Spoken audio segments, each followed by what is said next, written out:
This week on What in the World is Going On? New Startup Nation Productions. Yes, we're going to be talking about Israel, so stay tuned, friends.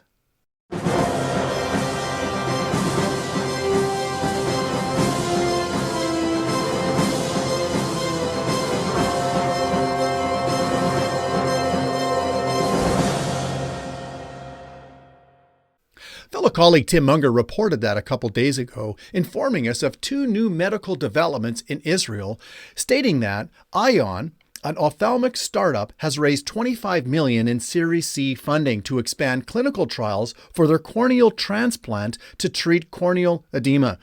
With more than 13 million people around the world waiting for a corneal transplant, the technology was developed in the hopes of improving the shortage of corneal donations, which can leave people at risk for blindness.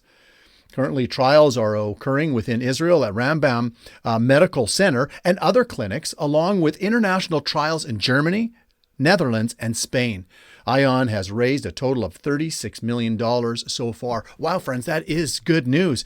Tim goes on to report that on the COVID-19 front, a new treatment, a nasal spray capable of killing 99.9% of viruses, has started rolling off production lines in Israel. The spray inventor, Dr. Gili Regev, believes the spray could have prevented much of the global impact of the coronavirus pandemic. He says, "We are hoping that our nasal spray will now save many lives in countries that are waiting for the vaccine. This will be affordable and can be used for prevention to protect from any respiratory viral infection." Wow, again, friends. You know, when we begin to look at the Abrahamic covenant found in Genesis 12, verses 1 to 3, as Tim points out at the end of his article, we see that God essentially promised Abraham three things: land, seed, and blessing. It is a covenant that is foundational, unconditional, and remains in effect to this day, as God swore it by himself in Genesis 15. God also promised Abraham that he would become a great nation, that his name would be great, that he would be a blessing, and that through his seed, all the families of the earth would be blessed. Of course, we know that this has ultimately been fulfilled through Messiah Jesus.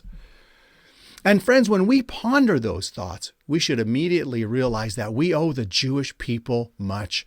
Because without them, we would not have our Bibles, we wouldn't have Messiah Jesus, the Savior of the world, and we certainly wouldn't have the many blessings the Jewish people have given and continue to give to this world.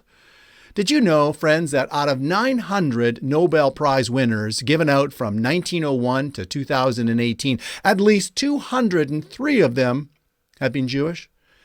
That's amazing when you consider the fact that the Jewish people make up only less than 1% of the world's population. Yet in spite of their small numbers, they have contributed greatly to this world in the areas of chemistry, literature, physics, economics, and as Tim Munger has just reported, medicine, and through medical breakthroughs.